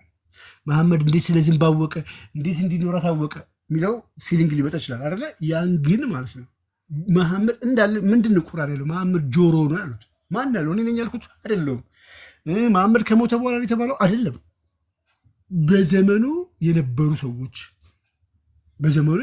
ሰዎች ለሰ እናንተ እዚህ ጋር አሁን በድሮ ጊዜ እናችሁ ብላችሁ አስቡና እንትን ተፈጠረ ሲባል ሁሉም ሰው ከሰማው ነገር ወይ ከዛ ሰፈር የሰማውን አምጥቶ እዚህ ጋር ሊናገር ይችላል። ለዛ ነው መሐመድ ጆሮ ነው ያሉት። ቢኮዝ ስለሚያውቁ ለምንድን ነው ጆሮ ያሉት? እዛ ይናገራል እኮ ቁርአኑ ላይ የበፊቶቹን ወሬ ለቃቅሞ ነው የሚያመጣው እንዳሉ ከዛ ፐርስፔክቲቭ ተወርቶልታል። እና እንደዚህ ነው ያለው ነገር። እናቀጥሉ። አይ በሳይንስ እንኳን እኮ ከሄድን እኮ መሐመድም ሆነ ቁርአኑ ምንም እንደማያውቁ መመልከት እንችላለን። በነገራችን ላይ አሁን ላይ በደረስንበት የሳይንስ እንትን ላይ ምርምር ላይ ማለት ነው ቁርአኑ በጣም ነው የሚጋጨው። መቼስ ፈጣሪ ከሳይንስ በላይ ነው። መጀመሪያ በሳይንስ ፈጣሪ እንለካዋለን እያልን አይደለም። ነገር ግን የፈጣሪ ከሳይንሱ ጋር ሊጋጭ አይችልም። ለምሳሌ የሚጭለቀለቅ ጭቃ ውስጥ ጥቁር ውሃ ውስጥ እንግዲህ ፀሐይ ትገባለች ብሎ መናገር ይሄ በጣም ፍጹም የሆነ ስህተት ነው። በኋላ ያስተባብሉታል። አይ ከራሱ ፖይንት ኦፍ ቪው ምናምን እንደዛ አላለም። በቃ ቁርአኑ እንደዛ ብሎ አልተናገረም። በኋላ ገርሟቸው ነው እነሱ ራሳቸው ሙፈሲሮቹ ራሳቸው ምን ሆኖ ነው ምናምን ብለው ይመስለኛል እኔ እንደው ያስተካከሉት እንጂ በቃ መሐመድ እንደዛ ነው የመሰለው። ኦቨርኦል ማለት ነው እንደዛ ነው የመሰለው እንጂ ፈጣሪ በጭራሽ ከራሱ ከፈጠረው ፍጥረት ጋር ሊጋጭ አይችልም ማለት ነው።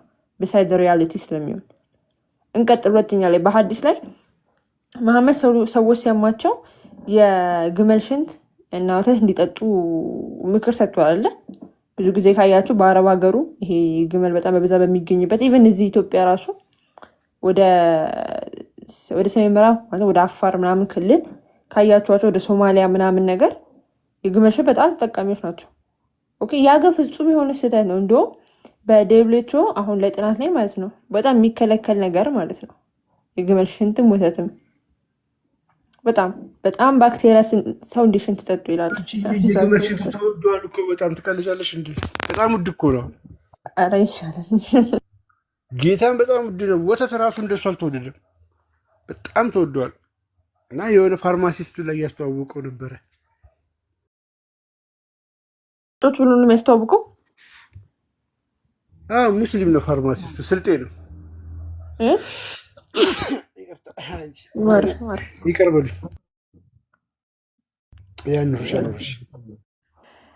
ለማንኛውም እንደዚህ ደግሞ ሲል እናገኛለን። እና አሁን ላይ ያሉ ሙስሊሞች እሱና ተከታይ ከሆናችሁ ትጠጣላችሁ ወይ? ብታገኙት ትጠጣላችሁ ወይ? ከሳይንሱ ጋር በጣም ነው የሚጋጨው እንዳልኳችሁ። ሽንት ጠጡ የሚባል ሳይንስ እስካሁን በደረስንበት የለም። እንጂ ወደፊት የሚኖር ብዬ አላስብም።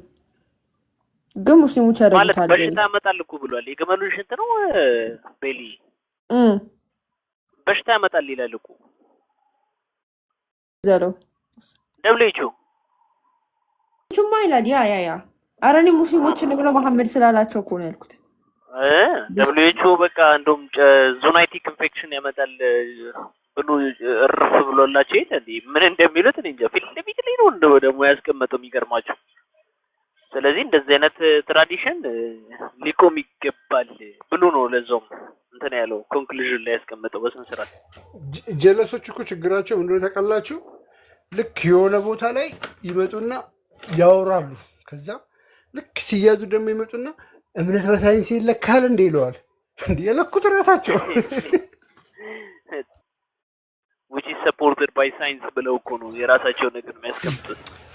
በነገራችን እዚህ ውስጥ ካላችሁ 200 ምናምን ሰዎች ውስጥ እንደው የምታስተውሉ ከሆነ ቁርአን ሳይንስ ነው ምናምን ሲባል ሰምታችሁ አታውቁም? በፊት ድሮ ከ3 ዓመት ከ2 ዓመት ወደ ኋላ ምናምን ነገር ከሙስሊሞች ቁርአን ሳይንስ ነው የሚል ቃል አጠፋም ነበር ካፋቸው።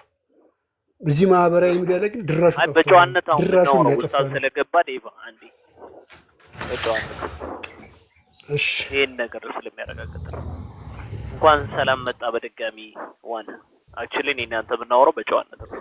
እስኪ ዋው ግን አስወጣችሁ ይቀድም ሚውት አድርጋችሁ ያው ጀስት በመደማመጥ እንዲሆን ነው። ከዛ አንፃር ነው ወደማችን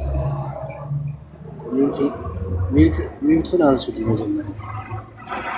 እሺ ችግር የለም አነሳለሁ። በምን ነው የምታወራው? ሚውቱን አንሱልኝ ስትል አልገባኝ። አይ ችግር አንሚት አድርገዋለሁ ድጋሚ። አይ ነው ሚውት አድርጉኛል። ሚውት አንሱ አድርጌ ያለው ችግር እያወራህ እኮ ነው። ሚውቱን ልታወራለህ ነው እኮ አልገባኝ። ኖ የኮመንት ነው የሚለው የኮመንት ነው እንትን ኦኬ። የግመል ሽንት እንዴት ነው አንድ ሰው የሚጠጣ ሰው እንዴት ይታያል? የግመል ሽንት? አዎ እኔ አላየሁም አልሰማሁም። አንተ የግመል ሽንት ትጠጣለህ? ጠጥቼም አላውቅም እኮ። ትጠጣለህ? ግን ጠጣ ብትባል ለምን ጠጣለሁ? መድኃኒት ነው ከተባለ ልጠጣ እችላለሁ። ምናልባት እንደ ለምፈልገው ፐርፐዝ ከሆነ ነብዩ መሐመድ የግመል ሽንት መድኃኒት ነው ብለዋል። ጠጣለህ? ምን ላይ ምን ሐዲስ ላይ ወይም ደግሞ ቡኻሪ ላይ ሳሂህ ቡኻሪ ላይ ማን የዘገበው? አሁን ሐዲስ ስታቀርብ ችግሩ ምን መሰለህ? ብዙ መለኪያዎች አሉት ሐዲስ ያንን መለኪያ እንትን ስታቀርበው ተቀበል። ለምሳሌ አልቀበልም። ምን አልከኝ? እኔ ለምሳሌ አሁን አልቀበልም ሐዲስ ዝም ብዬ አልቀበልም። ደኢፍ ሐዲስ ይዘግባል እንዴ? ቡኻሪ ደኢፍ ሐዲስ ይዘግባል? አዎ ሐዲስ የተለያዩ ሐዲሶች ስላሉ ደኢፍ ሐዲስ ቡኻሪ ሐሰን አለ። እስኪ አንድ አሳየኝ ከቡኻሪ አለ። አንድ አሳየኝ ደኢፍ የሆነ አንድ ብቻ አሳየኝ ከቡኻሪ። ምን እንዳላልሰማው ዴቫ ሐዲስ አልቀበልም ነው ያለው። አንድ ጊዜ ሰምተዋል ዴቫ? ሐዲስ አልቀበልም ነው ያለው አይደል? አዎ እሺ ይኸው ችግር የለውም። እሱም አይገባብህም አታስብ። ደኢፍ ሐዲስ አትቀበልም አይደል? አለኝ አባለኝ። እሺ ሳሂህ ሐዲስስ ትቀበላለህ? ሐዲስ ዝም ብዬ ማንኛውንም አልቀበልም አልኩ። ግሬድ አለ መለኪያ ያለው ከዛ በኋላ ነው። እናውቃለን። እዚህ ጋር እስልምና ላይ ስንት ዓመት የሰራ ሰዎች ነን ብራዘር። በቃ ካወቅ ሲጠይቅ ስለዚህ ሳሂህ ሐዲስ ትቀበላለህ ወይስ አትቀበልም? ሐዲስ በጠቅላላ ሶሂህ ሐዲስ መቀበላለሁ። ሶሂህ ሐዲስ ግን የትኛው ነው የሚለው ነገር አንተ ታውቀዋለህ? አው ሰነድ ያሟላ ሳሂህ የተባለ አያ ከሶሂህ ሐዲስ ከአምጣ አንተ አሁን ቡኻሪ ሳሂህ ለምን ቆጣ ለምን ታውቀዋለህ? ቡኻሪ አንድ ሰው ጋር ነው የማወራው። ከችግር ዴቫ አውቃለሁ። አይ ቡኻሪ ሳሂህ ቡኻሪ ያለ ሌላ ሰነድ ውስጥ ምን አስገባ? ሳሂህ ቡኻሪ ነው። ኧረ በፈጣሪ ቆስጠንጢኖስ ጋር እያወራን ነው አይደል? ሳሂህ የተባለ ሐዲስ ካልኩት አዎ ብሏል። ስለዚህ አልቡኻሪ ምን ተብሏል? ሳሂህ ተብሏል። ስለዚህ የአልቡኻሪ ሐዲሶች ምንድን ናቸው? ሷሂህ ናቸው። ስለዚህ ሳሂህ አልቡኻሪን ይቀበላል ማለት ነው። ወለም ዘለም ሳይል የሙስሊምን ሐዲስ ይቀበላል። አዎ ሳሂህ ስለተባለ ሳሂህ ሙስሊም ነው። ስለዚህ ከሳሂህ አልቡኻሪ ላይ ሐዲስ ተከሰለሃለሁ እሱና ያለ ማለት ነው። ተስማማለህ? አዎ ጉግል አድርገህ እንዳታመጣ መጽሐፍን መጀመሪያ አፑን ታሳየኛለህ። ከዛ ላይ ከፍተህ ታገባለህ፣ ታሳየኛለህ ወይም ደግሞ ትነግረኛለህ ቁጥሩን እኔ አወጣለሁ። አንተ ታወጣለህ። በቃ እሺ። ቤላ ተከብቻለሽ? ይመችሻል? ሐዲሱን ኦኬ። እሺ አንዴ ቃ አሁን እዚህ ጋር ኮንሰንትሬት ምንድነው ፐርፐዙን የፈለግከው? አሁን እኛ አሁን ዋና አሁን ድነት ላይ ነው እኛ የምንፈልገው። አንተ ግን ምንድነው አሁን? ድነት ላይ ነው። በቃ ችግር የለውም ድነት ላይ ነው የምናወራው። ምክንያቱም ያው መድኃኒት ነው፣ የግመል ሽንት መድኃኒት ነው ተብለሃል። ለምንም ይሁን መድኃኒት ነው ብዬ ስጠይቅህ ኧረ አብለሃል። ለምንድን ነው መድኃኒትነቱ? ለምንም ይሁን መድኃኒት ነው ወይስ አይደለም እኮ ለምንድን ነው መድኃኒቱ ነው እያልኩ ያለሁት። ሐዲሱ ላይ አሁን አንተ ስታነብ ለምን መድኃኒት ነው አገኘው ወይም ደግሞ ለምንድን ነው? እሺ ለደዌ ለበሽታ ምናምን ትልቁ ላይ ለበሽታ ምናምን ነው ለበሽታ ምናምን ለደዌ እያልኩ ምን ሆነ ነው ግን ብራዘር? እኮ አሁን ምንድን ነው እዚህ ጋር ጥቅሙ ታዲያ? በቃ ይኸው ሊከፈተልህ ነው። አንዴ ተረጋጋ። በቃ አይ እንደው ሳትለፋም እኮ እዚሁ ልጨርስልህ ብዬ ነው። ለምንድን ነው የፈለግከው? አሁን ይሄ ምንድን ነው ግርታ ብዥታ የፈጨብህ? በቃ ነብይህ የግመል ሽንት መድኃኒት ነው እንዳሉ ታውቃለህ ማለት ነው። ለለፈው እኮ አሉ አልክ አይደለ? ለምንድን ነው ጥቅሙ አልክ? ለውስጥ ደዌ ምንድን ነው ታዲያ ችግሩ ነው? ፐርፐዙ ምንድን ነው ችግሩ? እሺ እሱን ቀጣይ ላይ እመጣበታለሁ።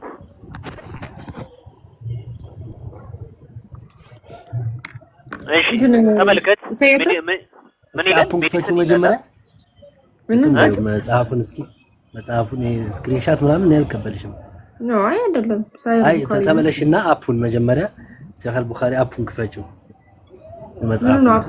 መጽሐፉን የፈለከው ፒዲኤፉን? ፒዲኤፉን እና ተቀበለው ዌብሳይቱ ምን ነው? አይ ቁጥሩን ስጠኝ ስላለ ይኸው ስጪው። እሺ 86 አይደል? ፒዲኤፉን ክፈችው። አለዛ እሱን ምናምን አልቀበልሽም እኔ። ይሄው ውሰድና ከቶ አንተ ጋር ፒዲኤፍ 56 ይሄው ዌብሳይቱ 56 ምን ነው የሚያወራው? አንዴ ይሄው መጽሐፍ አይ እንትኑን ፒዲኤፉን ካልከፈትሽው ምንም እኮ ፒዲኤፉን ስለተባልከው ምንድን ያስፈልጋል? አሁን ለምን ስክሪንሻት ዝም ብሎ እያደረጋችሁ እንትን ስለምትሉ ለዛ ነው አልቀበልሽም ያልኩሽ። የሆነ ነገር ሲያወሩ ይሰማና ያንን አንስተሽ ምናምን ስለሆነ አይመጣሽ። ተመልከቱ ምንድን ያለው? ስክሪንሻት ነው ያለው። ስክሪንሻት ነው ያለው። እኔ ግን ስክሪንሻት አላደረኩም። ያው ቡሃሪ 56 ጎግል ሰርች አድርገሽ ነው የምታመጪው? ጉግል እኮ ሰርች እኮ አድርጌ ዌብሳይት ላይ ሄጄ ነው የመጣው። ችግር የለም። መጽሐፉን ክፈችለት። እዛው ጋር ሰርች አንተም ምክንያት ማሳጣት ስለምትፈልግ እንኳን እሱ መጅሊሱ የለውም መጽሐፉን እኮ አሁን እኮ ችግር የሆነ እሱ ነው። ምን እንኳን አንተ እንኳን እኛ ይቅርና እናንተ ጋር እንኳን መጅሊሱ ራሱ መጽሐፋቸው የላችሁም። ይሄንን አሁን ክፈቱ ምናምን ብትሉ አታውቁም ራሱ መጽሐፉንና የእናንተ ሲኖዶስ ያውቀዋል መጽሐፍ ቅዱስን። ሌላ ትርፍ ነገር አታናግሩ። አረቴ አላዛራ ሐዲስ ኮሌክሽን አለ እንዴ? እዛ ላይ እኮ አልፈልግም ማለት እንጂ እኔም እኮ ነበር። አይ አፕላይ ኦኬ አፕላይ እንትላሉ አለ እቀበላለሁ። አፕላይ ትቀበላለህ? አው አፕሊኬሽን ልከት እንዳታለ ችግር አለ። አንዴ ቃ 58 86 ነው 56 86 እስቲ ቆይ አንዴ ወጥቼ ልልሽ አፑ ስላለች። አይ በቃ እንደዛ ከሆነ እና ይኸው እዚህ ትከፍትላለች አፑ ኦልሬዲ ሰው ስላለ አትውረድ አዎ ይሄው እና ሽዮና እና ተመለስ ይከፍትላሉ ና ይሄው ላይ እየተባለ ሹልክ ብሎ ወጣ። ያው ወረዳው የት ሄደ? እቺ ነበረች ስታይሉ ላጥ ብሎ ወይኔ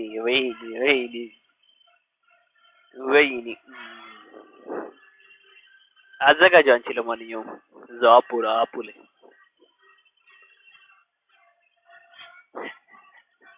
ላጥ ብሏል። ይሄው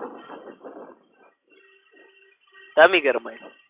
ይሄን ያለው ማለት ነው የምትሸማቀቁት እና ደብሊውኤችኦን ማዘጋጁ።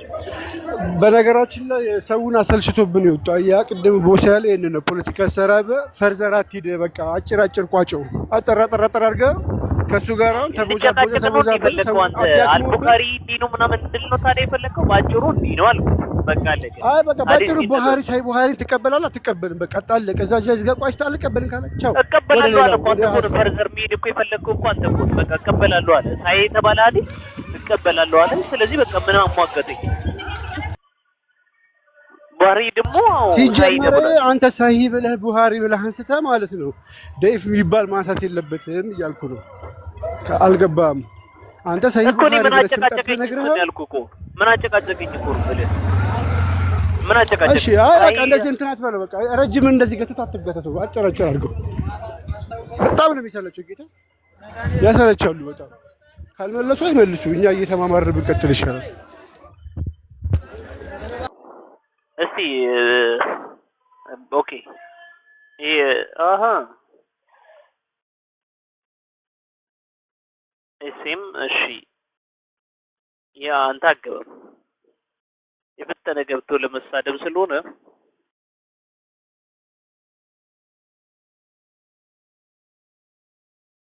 ኦኬ አጠፋፍቷል።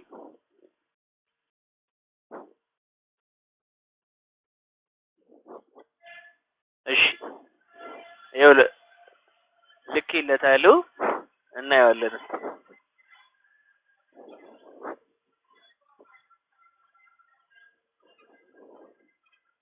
አላዛር እንኳን ሰላም መጣ። እስከዛ ድረስ ሰላም በለምቦሲ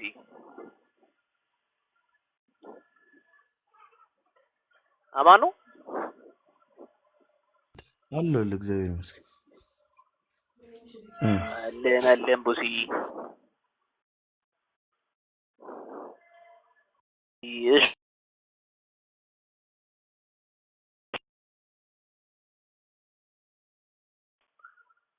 እሺ እሺ ትከፍትልኛለህ። ማን እንትን ካለ ትከፍትልኛለህ። ይኸው ልኬለታለሁ። ከስር መጥቷል። ዋን ልኬልሃለሁ ና ግባ።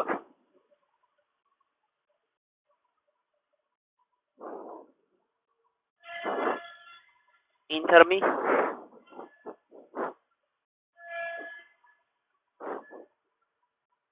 ዋን ምን ነው በሰላም ነው? እየላኩልህ እኮ ነው። ለምን አገባው? ሽልክ ብለህ ወጥተህ ነው ስታየው እዛ ላይ